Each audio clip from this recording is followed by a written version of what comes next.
As obras da carne e o fruto do Espírito, parte 1. Texto base. Gálatas 5 versículos 16 a 26. Por isso digo, vivam pelo Espírito, e de modo nenhum satisfarão os desejos da carne.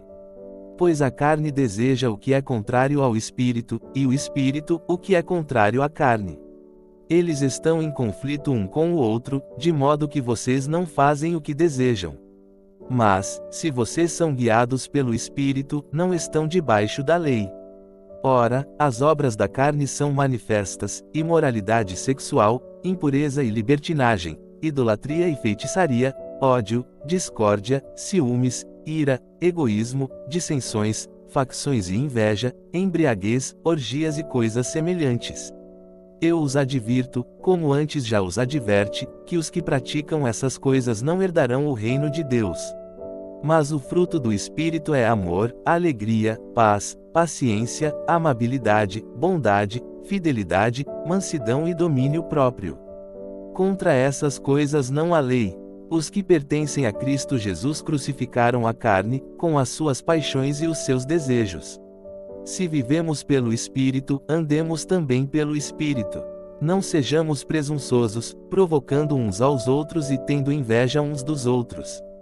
Gálatas 5 versículos 16 a 26. Na carta para a igreja de aos Gálatas, o apóstolo Paulo explica para a igreja a diferença entre viver pela carne e viver pelo Espírito. Jesus nos escolheu para darmos fruto que permaneça, João 15 versículo 16. Mas, afinal, de que fruto Jesus está falando? E o que significa viver pelo Espírito? Para compreendermos essas questões, precisamos entender primeiro o que é pecado, e por que o pecado nos separou de Deus. A palavra pecado, do hebraico ha'atá e do grego hamartano, significa errar o alvo. Em Romanos 3 versículo 23, a Bíblia diz que todos pecamos, e dessa maneira fomos separados de Deus, Isaías 59 versículo 2. Através de um só homem, Adão, pelo pecado de desobediência, nosso DNA foi corrompido, nos tornando por essência em pecadores, Gênesis 3.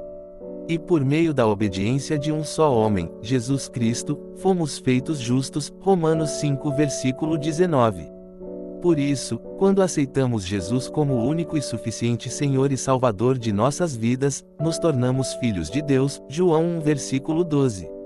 Nós somos salvos pela graça de Deus, e não por merecimento próprio, Efésios 2 versículos 8 e 9.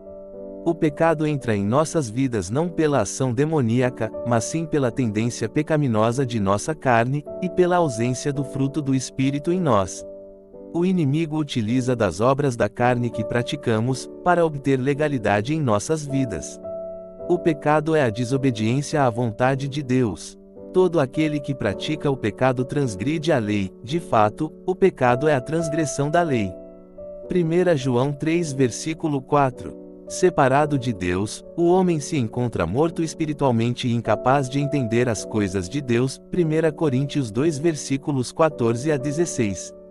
Quando aceitamos o sacrifício de Jesus na cruz, o Espírito Santo nos convence do pecado, João 16 versículos 7 a 9, colocando em nós o desejo pela santificação. Santificar, significa separar para Deus, João 17 versículo 17. Minha vida passa a ser de Jesus, e não mais minha, Mateus 16 versículo 25. Estamos no mundo, mas não pertencemos mais a este mundo, João 17 versículo 16, o qual está sob o poder do maligno, 1 João 5 versículo 19. A palavra de Deus diz em 1 Tessalonicenses 4 versículo 1, que devemos buscar cada vez mais viver de modo a agradar a Deus.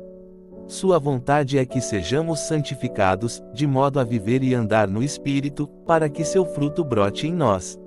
É pelo Espírito que conseguimos fazer morrer as obras da carne, Romanos 8 versículo 13.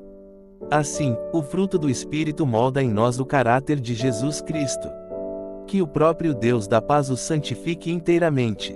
Que todo o espírito, alma e corpo de vocês seja conservado irrepreensível na vinda de nosso Senhor Jesus Cristo. 1 Tessalonicenses 5 versículo 23.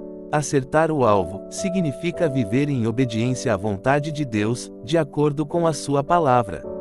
O primeiro passo para isso é aceitar Jesus Cristo como Senhor e Salvador de nossas vidas. Assim, nos tornamos templo do Espírito Santo, e através de sua ação, passamos a viver mais em concordância com o Espírito do que com a carne. Obras da carne. Para que as obras da carne sejam manifestas, não é necessária a ação demoníaca.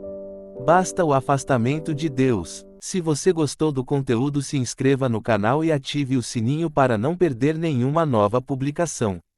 Deus te abençoe.